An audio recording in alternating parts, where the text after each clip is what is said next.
ശ്രീനാരായണ പരമഗുരവേ നമഃ. ഗുരുമാർഗത്തിലേക്ക് ഏവർക്കും സ്വാഗതം. ഗുരുവിൻ്റെ ആത്മോപദേശ ശതകത്തിൽ ഗുരു സൂചിപ്പിക്കുന്നുണ്ട്, സകലവും ഉള്ളത് തന്നെ തത്വചിന്താഗ്രഹനിത് സർവവും ഏകമായി ഗ്രഹിക്കും. അകമുഖമായി അറിയായികിൽ വൻ പക പലതും ഭ്രമമേകിടുന്നു പാരം. ഇവിടെ തത്വചിന്താഗ്രഹൻ എന്ന് പറയുമ്പോൾ സാക്ഷാത്കാരം നേടിയ ഒരു വ്യക്തിയാണ്. ഇവിടെ പലതായിട്ട് കാണുമ്പോഴും അതിനെ ഒന്നായി കാണുവാനുള്ള അകമുഖമായി അറിയായെങ്കിൽ, ഇതിന് ഇവിടെ നമ്മുടെ ചുറ്റുപാട് നമ്മൾ കാണുന്ന പല വിധത്തിലുള്ള അറിവുകളുണ്ട്. ഉദാഹരണം, ഇവിടുത്തെ വിഷയം ആത്മാവിനെ സംബന്ധിക്കുന്നതാണ്.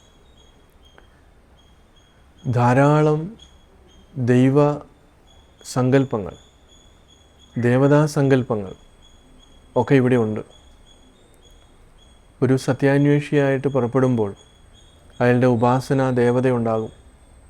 അതുപോലെ തന്നെ മറ്റ് ദേവതകളെ കുറിച്ചുള്ള അറിവുണ്ടാവും. ഇതൊക്കെ മനസ്സിൽ വെച്ചുകൊണ്ട് മുന്നോട്ട് പോകുമ്പോൾ അയാൾക്ക് തത്വചിന്ത ശരിയായ രീതിയിൽ ഗ്രഹിക്കുവാനായിട്ട് പറ്റാതെ വരും. അപ്പോൾ വെളിയിൽ പല രൂപത്തിൽ കാണുമ്പോഴും അത് അങ്ങനെയല്ല, അതിൻ്റെ യഥാർത്ഥമായിട്ടുള്ള വശം വേറെ ഒന്നാണ് എന്നുള്ള തിരിച്ചറിവിലേക്ക്, അതാണ് അകമുഖമായി അറിയായെങ്കിൽ. ഇവിടെ മനുഷ്യൻ ഭ്രമിച്ചു പോകുന്നതിൻ്റെ കാരണം അവന് ഈ തിരിച്ചറിവ്, അതായത് ഏകം സത് വിപ്രാഹ ബഹുധാ വദന്തി, സത്യം ഒന്ന് മാത്രമേ ഉള്ളൂ.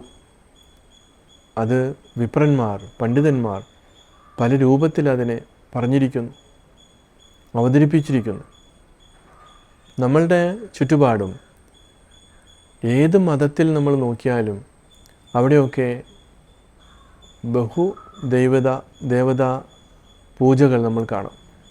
പല രീതിയിലുള്ള വിശ്വാസങ്ങളും കാര്യങ്ങളൊക്കെ ഉണ്ട്, ആചാരങ്ങളും അനുഷ്ഠാനങ്ങളും. അപ്പോൾ ഇതിനെല്ലാം നിശ്ചിതമായ രീതിയിൽ തള്ളി നമ്മൾ കളയേണ്ടിയിരിക്കുന്നു. അങ്ങനെ ഓരോന്നതായി അവയവം പിരിച്ച് വേറാക്കിയാൽ മാത്രമേ ഈ തത്വചിന്താ ഗ്രഹൻ അത് ഏകമായി ഗ്രഹിക്കുകയുള്ളൂ എന്ന് ഗുരു അടിവരയിട്ട് പറയുകയാണ്. അപ്പോൾ ഇങ്ങനെയുള്ള ഒരു ഏകബോധം, സത്യം, ചൈതന്യം ഒന്ന് മാത്രമാണ്, ഒന്നിൽ നിന്നാണ് ഇതെല്ലാം ഉണ്ടായിരിക്കുന്നത് എന്നുള്ളതിലേക്ക് അവന് എത്തിപ്പെടണമെങ്കിൽ ശരിക്കുമുള്ള വിവേകം ഉണ്ടാകണം. ഗുരു ദൈവദശകത്തിൽ സൂചിപ്പിക്കുന്ന പോലെ ഒന്നൊന്നായി എണ്ണി എണ്ണി തൊട്ട് എണ്ണം പൊരുൾ ഒടുക്കണം. അപ്പോൾ ഓരോന്നിനെയും എണ്ണി മാറ്റുക. പലപ്പോഴും ഈ എണ്ണി മാറ്റുക എന്നുള്ളത് കൺഫ്യൂഷൻ ഉണ്ടാക്കുന്ന ആളുകളുടെ വിചാരം വെളിയിലുള്ള ഓരോ വസ്തുക്കളെയും എണ്ണി മാറ്റുക എന്നുള്ളതാണ്. അങ്ങനെയല്ല.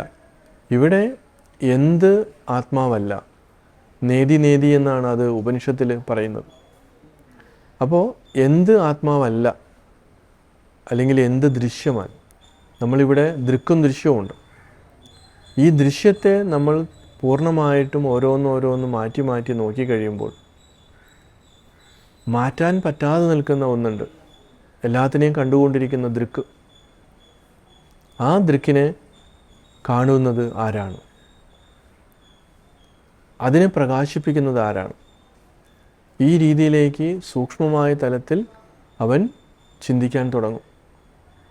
അപ്പോൾ അങ്ങനെ ചിന്തിക്കുമ്പോഴാണ് തത്വചിന്താഗ്രഹൻ ഇത് ഏകമായിട്ട് ഗ്രഹിക്കുന്നത്. അല്ലാത്തവരോ, അവർ എപ്പോഴും ഈ പല ഭാവങ്ങളിൽപ്പെട്ട് വിട്ടുപോവുകയും ചെയ്യും. അപ്പോഴേക്കും എന്ത് സംഭവിക്കും? മരണം സംഭവിക്കുകയാണ്. അപ്പോൾ മരിക്കുന്നതിന് മുൻപ് തന്നെ ഒരാളുടെ ബുദ്ധിയും അതുപോലെ തന്നെ മനസ്സും ശരീരവും ആരോഗ്യമുള്ള സമയത്ത് ഈ ഉറപ്പ് ഉണ്ടാക്കിയെടുക്കാൻ പറ്റിയില്ല എങ്കിൽ തീർച്ചയായിട്ടും അവന് ബുദ്ധിയും മനസ്സും ശരീരവും ക്ഷയിച്ചു കഴിയുമ്പോൾ ഇതിനെ ഉറപ്പിച്ചു നിർത്താൻ പറ്റാതെ വരുന്നു. അതുകൊണ്ടാണ് മരണത്തിന് മുമ്പ് തന്നെ ഈ ഉറപ്പ് ഉണ്ടാക്കിയെടുക്കുക എന്നുള്ളത് പ്രധാനപ്പെട്ട കാര്യമായിട്ട് വരുന്നു. ആ ഒരു ഉറപ്പ്, ആ ഒരു തെളിച്ചം ആർക്കാണോ ഉണ്ടാകുന്നത് അവനെ സംബന്ധിച്ചിടത്തോളം യാതൊരു പ്രശ്നവുമില്ല. ആ ഉറപ്പ് നേടിയതിന് ശേഷം അവനിവിടെ സ്വസ്ഥമായിട്ട് സ്വതന്ത്രമായിട്ട് ജീവിക്കാനും പറ്റും, യാതൊരു അല്ലലുമില്ലാതെ, അതായത് അസ്വസ്ഥതകളില്ലാതെ, ടെൻഷനില്ലാതെ.